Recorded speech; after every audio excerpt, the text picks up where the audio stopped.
Vision academy Patdi દ્વારા આયોજિત e learning અભ્યાસક્રમની અંદર હું આપ સૌનું હાર્દિક સ્વાગત કરું છું.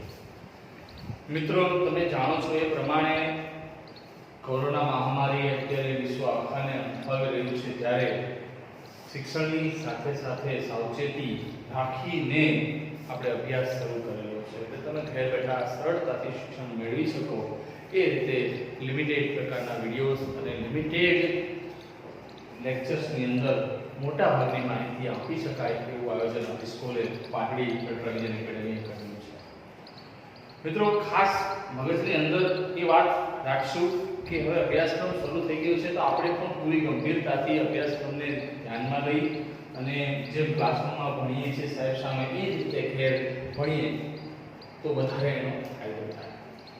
ગયા લેક્ચરમાં આપણે શ્રેણિક શરૂ કરેલો હતો, મેટ્રિક્સ. એની અંદર આપણે શ્રેણિકના પ્રકારો શીખ્યા હતા. એક શ્રેણિક શું કહેવાય કે લંબ વાસ્તવિક સંખ્યાઓની જે લંબચોરસ સારણી કે ગોઠવણીને આપણે શ્રેણિક કહેવાય છે, એની કક્ષા શીખાતા.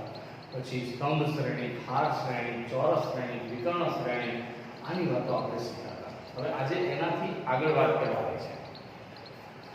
હવે વિકર્ણ શ્રેણિકની વાત આપણે કરી. વિકર્ણ શ્રેણિક એટલે શું કે જો કોઈ ચોરસ શ્રેણિકના વિકર્ણ ઘટકો સિવાયના બધા જ ઘટકો 0 હોય, એટલે ડાયગોનલ એન્ટ્રી હોય, બાકીના બધા ઘટકો 0 હોય તો એને વિકર્ણ શ્રેણિક કહેવામાં આવે છે.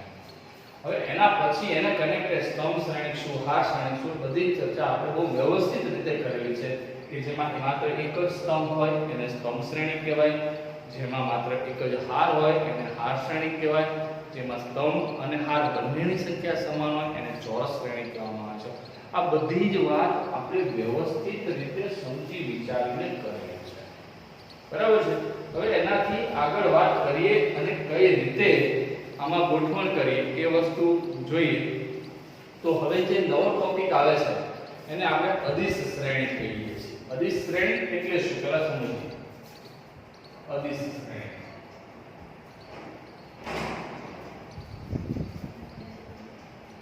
એને અંગ્રેજીમાં સ્કેલર મેટ્રિક્સ આવું નામ પણ અપાય છે.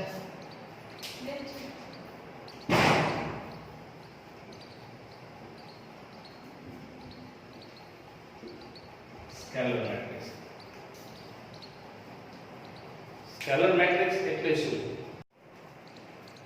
થોડી તકનીકી પ્રોબ્લેમ આવી ગયો હતો મિત્રો, લાઈટનો પ્રોબ્લેમ આવી ગયો તો ફરીથી પાછા શ્રેણિકની અંદર આગળ વાત વધારી.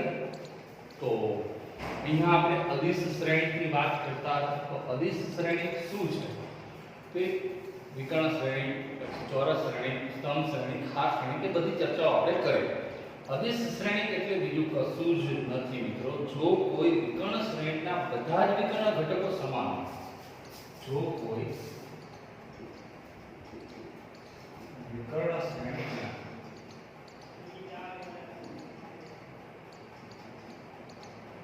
બધા જ વિકર્ણ ઘટકો સમાન હોય. વિકર્ણ શ્રેણિક એટલે આપણને ખબર જ છે કે આટલા ઘટકો હોય, બાકીના બધા ઘટકો 0 0 હોય, બરાબર. આ 3x3 વિકર્ણ શ્રેણિક ચોરસ તો હોવો જોઈએ. જો કોઈ વિકર્ણ શ્રેણિકના બધા જ વિકર્ણ ઘટકો સમાન હોય તો તેવા શ્રેણિકને આપણે અદિશ શ્રેણિક, ઘટકો સમાન હોય તો તેવા શ્રેણિકને અદિશ શ્રેણિક કહે છે, બરાબર છે. એટલે સિમ્પલી વસ્તુ છે. પણ હવે અહીંયા સમાન આ ઘટકો કેવા હોય? સરખા હોય, અલગ અલગ નહીં. અલગ અલગ હોય તો એને વિકર્ણ શ્રેણિક કહેવાશે. પણ જો એ સરખા હશે તો પાછા એ થઈ જશે અદિશ શ્રેણિકના ઘટકો. એનો મતલબ કે જો b બરાબર bi જે એન્ક્લોઝમાં I નમ ઇક્વલ્સ ટુ જો આવી રીતે લખી શકાય. એટલે કે ગયા લેક્ચરમાં આપણે જે વિકર્ણ શ્રેણિકની વ્યાખ્યા લીધી એ પ્રમાણે b બરાબર bi જેમાં I not equals to j માટે bi જે શૂન્ય હશે, બરાબર. I not equals to j માટે તો bi જે 0 અને I બરાબર j માટે અચળ છે. કોઈ અચળ હશે કે અને બધા માટે હશે, બરાબર. માટે અચળ કે માટે bi બરાબર k એટલી વસ્તુ ખાસ મગજની રાખે તો બી નહીં. અધિશ શ્રેણી સ્કેલર મેટ્રિક્સ એટલે ઉદાહરણ આપી દઉં. એનું ઉદાહરણ તમને b બરાબર માનો 3 × 3 નું દાખલો ટેક્સ્ટ બુક નું દાખલો √3 0 0 0 √3 0 0 0 √3 3 × 3 અધિશ શ્રેણી. વિકર્ણ તો છે સાથે સાથે અધિશ પણ છે. બરાબર છે. હવે એનાથી નવી વાત કરીએ, આગળની વાત કરીએ. અદ્ભુત શ્રેણીનો એક પ્રકાર આવી રહ્યો છે એકમ શ્રેણી, જેની ઘડીએ ઘડીએ ઉપયોગિતા ચકાસવી પડશે. એકમ શ્રેણી શું છે? Unit matrix.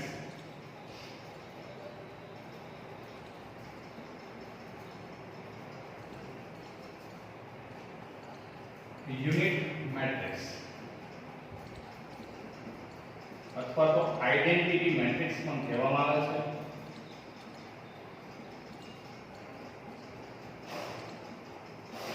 બરાબર, આ બે એના જ નામ છે એકમ શ્રેણીના. તો જો કોઈ ચોરસ શ્રેણીમાં, શબ્દ અહીંયાથી શરૂ કરું છું એટલે ચોરસ શ્રેણી તો હોવો આવશ્યક છે. હરોળ અને સમસમાન બધા જ વિકર્ણ ઘટક 1 અને બાકીના ઘટકો 0 હોય તો એવા શ્રેણીને એકમ શ્રેણી કહેવામાં આવે છે. જો કોઈ ચોરસ શ્રેણીમાં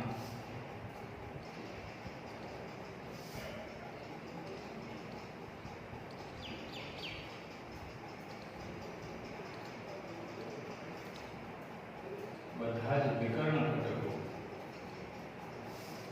1 ને બાકીના ઘટકો 0, જો કોઈ ચોરસ શ્રેણીમાં બધા વિકર્ણ ઘટકો 1 અને બાકીના ઘટકો 0 હોય તો તેવા શ્રેણીને એકમ શ્રેણી કહે છે. સંકેતમાં I વડે દર્શાવાય. બરાબર છે. હવે એક્ઝામ્પલ તમને આપું કે I n × n I અથવા તો તમે અથવા I n અથવા I n × n વડે દર્શાવાય. આ બધા એના સંકેત છે. કોઈ પણ સંકેત વાપરી શકો છો. અને ઉદાહરણ જોઈ શકો છો. ઉદાહરણ જોઈએ આપણે તો I2 બરાબર લખવું હોય 1 0 0 1 બરાબર I3 × 3 અથવા તો I3 લખવું હોય 1 0 0 0 1 0 0 0 1. આ વિકર્ણ ઘટકો બધા એક હોય. બરાબર છે. તો આ રીતે એને સમજી શકાય છે અને આગળ વધી પણ શકાય છે. એકમ શ્રેણી. એકમ શ્રેણી પછી નવી વાત આવે છે શૂન્ય શ્રેણી. નો એટલે આવે છે ઝીરો મેટ્રિક્સ, નલ મેટ્રિક્સ. શૂન્ય શ્રેણી, ઝીરો મેટ્રિક્સ. તો આ શું કહેવામાં આવે છે એ જરા જોઈ લઈએ આપણે. નામ જ ઝીરો છે એનો મતલબ જો કોઈ શ્રેણીના બધા જ ઘટકો, અહીં અમે ચોરસ શબ્દ વાપર્યો નથી એટલે ગમે તે કક્ષાનો શૂન્ય શ્રેણી બની શકે. એકમ શ્રેણી, વિકર્ણ શ્રેણી, અધિશ શ્રેણી આ બધા ચોરસ શ્રેણી હોવા જરૂરી છે. જ્યારે અહીંયા એવી કોઈ રિક્વાયરમેન્ટ નથી. જો કોઈ શ્રેણીના બધા જ ઘટકો શૂન્ય હોય તો તેને શૂન્ય શ્રેણી કહેવામાં આવે છે. જો કોઈ શ્રેણીના બધા જ ઘટકો શૂન્ય હોય તો તેને શૂન્ય શ્રેણી કહેવામાં આવે છે. બરાબર. બધા જ ઘટકો 0 0 0 હોય તો એને શૂન્ય શ્રેણી કહેવામાં આવે છે. સંકેતમાં m × n કક્ષાવાળા શૂન્ય શ્રેણીને O m × n અથવા વડે દર્શાવાય. બરાબર છે. એના વડે દર્શાવી શકાય છે. સૂત્ર છે મગજમાં. બરાબર. બરાબર ધ્યાનથી સમજજો જેથી કરીને કોઈ તકલીફ ન પડે. હવે અહીંયા 0 કક્ષા વાળો શ્રેણિક આપણે લીધો એટલે બે ઉદાહરણ લઈએ એટલે એને તકલીફ ન પડે. એક્ઝામ્પલ જે અહીંયા આપણે 0 0 0 0 0 0 અને કક્ષા કેટલી 2 હરો અને 3 3 બધા જ ઘટકો 0 તો આ શૂન્ય શ્રેણી છે. તો આ શ્રેણિકના પ્રકારો છે. હજી ઘણા બધા શ્રેણિકના પ્રકારો આપણી પાસે છે તે આપણે ટેક્સ્ટબુકમાં નથી આપ્યા, પરંતુ આપણે જેડબલ્યુ ની જ્યારે ચર્ચા કરશું જેડબલ્યુ નો અભ્યાસ કરવા આગળ વધારશું ત્યારે અંદર જરૂર પડશે. હવેનો જે ટોપિક છે એ નવો નથી પણ શ્રેણિકોની સમાનતા એની વાત છે.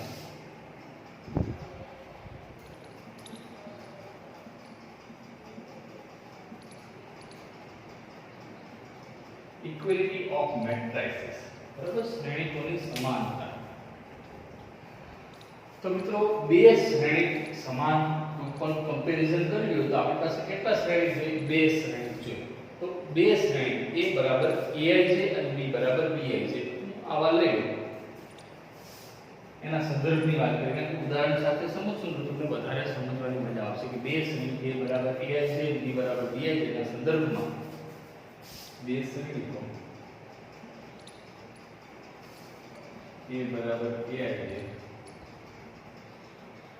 અને b બરાબર bij ના સંદર્ભમાં પહેલું અને બંનેની કક્ષા સમાન, તેમની કક્ષા સમાન, શ્રેણીકોની સમાનતા કેવી કરી શકાય? તેમની કક્ષા સમાન હોય. પછી બીજી વાત કરીએ એક તેની કક્ષા સમાન હોવી જોઈએ અને બીજી જે વાત છે ખાસ a ના દરેક સભ્યો b ના અનુરૂપ સભ્યને સમાન હોય. a ના દરેક સભ્યો b ના અનુરૂપ સભ્ય સાથે સમાન હોય. આનો મતલબ શું કહે? તો આનો મતલબ એવો કહી શકાય કે પ્રત્યેક i અને j માટે aij બરાબર bij હોય તો એટલે કે પ્રત્યેક i અને j માટે aij બરાબર bij હોય તો પ્રત્યેક i માટે કોઈ પણ ઘટક લો તો એને કારણ કે બીજો ઘટક સમાન જ હોય aij બરાબર bij તો a અને b ને સમાન શ્રેણીનું કહેવાય હોય તો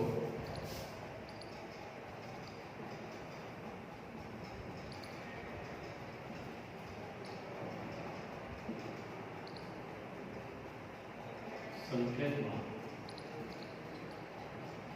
a બરાબર b વડે દર્શાવાય. બરાબર, અને શેના વડે દર્શાવાય? a બરાબર b. ક્લિયર? તો આ શ્રેણિકની થિયરી છે. આને વ્યવસ્થિત રીતે સમજવાની છે અને કમ્પ્લીટ એક પણ કચાશ રાખ્યા વગર તમારે મગજની અંદર ઉતારવાની છે. બરાબર છે કે જેટલી પરફેક્ટ થિયરી થશે એટલો જ તમને વધારે આનો ફાયદો થશે. કારણ કે જેટલી થિયરી સારી એટલો તમને બેનિફિટ આનો વધારે મળવાનો છે. હવે વાત પ્રકારો પછી આગળ કરવાની આવી તો આગળ જે છે વાત એ છે એક્સરસાઇઝ 3.1. તો શરૂ કરીએ મિત્રો એક્સરસાઇઝ 3.1. ખાસ આ પ્રકારોને પાકા કરવાના છે. એક બે વાર ગ્રાફમાં લખશું જેથી કરીને આપણને આ બધી જ વાત સમજાઈ જાય. એક્સરસાઇઝ 3.1 ની શરૂઆત કરીએ.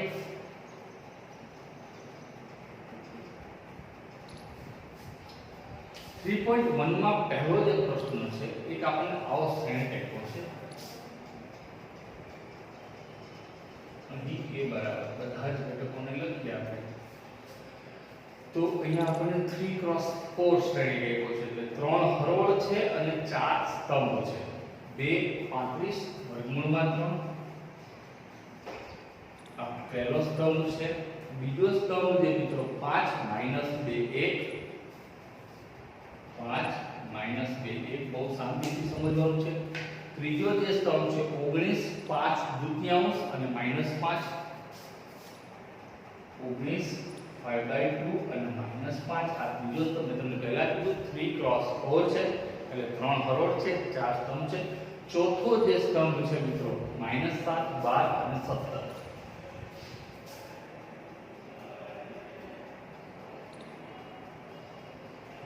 આપેલ છે.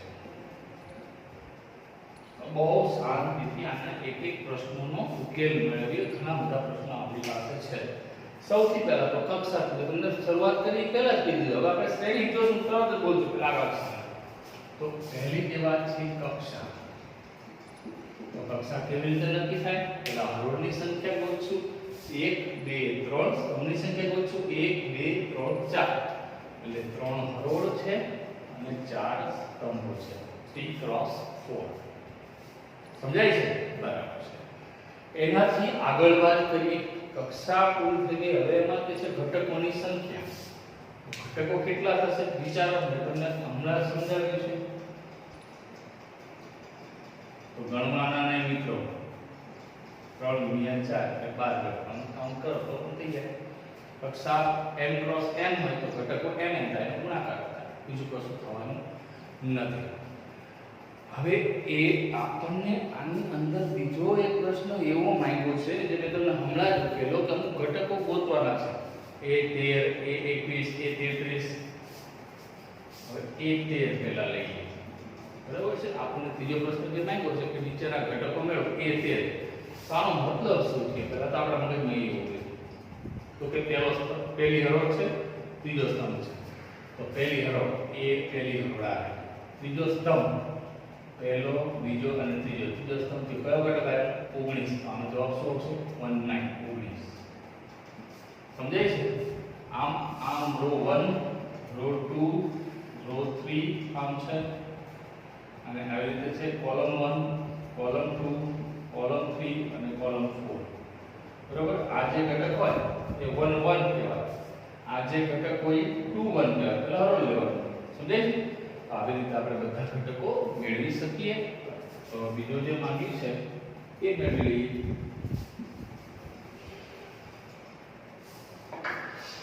A13 બરાબર 19 આવ્યું. હવે બીજી જે વસ્તુ આપણને માંગી છે A21 મેળવવું છે. વિચારો જે શું આવશે? બીજી હરોળ પહેલો સ્તંભ. તો બીજી હરોળ એટલે આ પહેલો સ્તંભ એટલે 35. સમજાય છે ને? પછી જે આપણને માંગ્યું છે એ A33 ત્રીજી હરોળ ત્રીજો સ્તંભ. તો ત્રીજી હરોળ આ ત્રીજો સ્તંભ આ -5. ખ્યાલ આવે છે? G1 બાકી છે. G1 ની બે બાકી છે. A24 અને A23. A24 ચલો બે મિનિટ આપો છો. વિચારો. આવ્યો જવાબ? સરસ. શું જવાબ આવ્યો? 2 મિનિટ તો ના આવે. અમુક જ સેકન્ડોની અંદર આનો જવાબ તમે લાવી શકો છો. બીજી હરોળ છે, ચોથો સ્તંભ છે એટલે 5 અને હજી એક બાકી છે A23. એટલે મતલબ એવો છે કે બીજી હરોળ છે ત્રીજો સ્તંભ છે. બીજી હરોળ છે ત્રીજો સ્તંભ છે 5 ના છેદમાં 2. તો આ થઈ ગયો આ દાખલાનો જવાબ. ભલે સમજે? સરસ. હવે એના પછી બીજો પ્રશ્નની વાત કરી કે જો કોઈ શ્રેણીના 24 ઘટકો હોય. બીજો પ્રશ્ન, જો કોઈ શ્રેણીને 24 ઘટકો હોય. કેટલા ઘટકો છે એની અંદર? 24 ઘટકો હોય તો તેની શક્ય કક્ષાઓ કઈ? તો તેની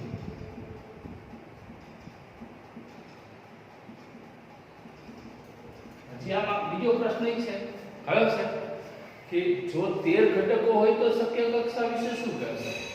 જો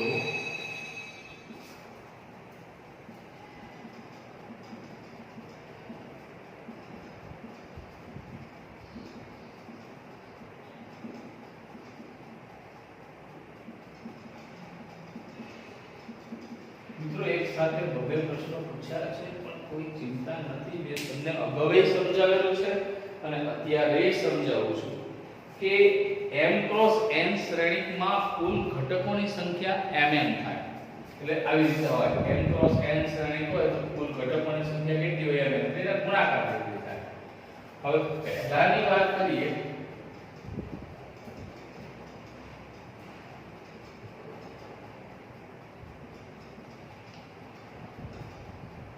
શ્રેણીની અંદર કુલ 24 ઘટકો છે.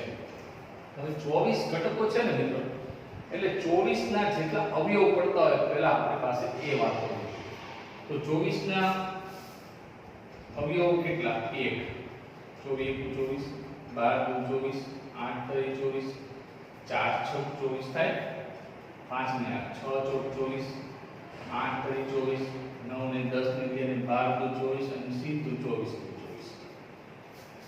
થાય. આટલા અવયવો 24 ના મળે આપણને. સમજણ પડે છે? તો 24 ના અવયવો આટલા છે તો હવે આપણે એને જ સેટ કરવાના રહેશે, બીજું તો કંઈ કરવાનું નહીં.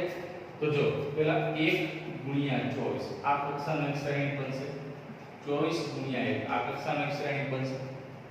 ટોટલ ઘટકો 24 છે એટલે આમાં જો એક જ નથી તો 1 24 ગુણાકાર બરાબર આમાં તો 1 હરોળ 24 પર 24 હરોળ 1 સ્તર આવો મતલબ થાય. બરાબર છે? પછી એના પછી 2 ગુણ્યા 12 12 ગુણ્યા 2 લખાય. એના પછી આગળ વાત કરીએ, હવે પૂછી નાખું છું અહીંયા 24 નું જેટલા લખી નાખીએ. પછી 3 ની વાત કરીએ, 3 ગુણ્યા 8 8 ગુણ્યા 3 એપ્રોક્સિમેટ તો સૂત્રો થાય 4 ગુણ્યા 6 6 ગુણ્યા 4 સમજાય છે મિત્રો? મગજ 4 ગુણ્યા 6 ગુણ્યા 4 બંને લઈને 8 નો આવી 12 નો આવી અને 24 નો આવી. તો આટલા આપણને એના કુલ શ્રેણીકો બનશે, શક્ય કક્ષાઓ વાળા શ્રેણીકો બનશે. અહીંયા તમે ક્લિયર કરી શકો છો. આ 3 હરોળ છે અને 8 સ્તંભ છે, 8 હરોળ છે અને 3 સ્તંભ, ટોટલ ઘટકો 24 જ થવાના. ખ્યાલ આવે છે? તો આ રીતે તમે શક્ય કક્ષાઓ વાળા શ્રેણીકો મેળવી શકો છો. હવે આમાં જે બીજો પ્રશ્ન છે કે શ્રેણીને 13 ઘટકો હોય તો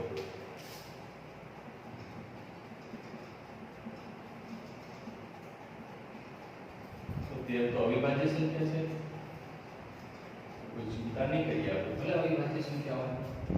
13 ઘટકો છે એટલે એના કુલ પ્રકારો કેટલા થાય? કુલ કક્ષાઓ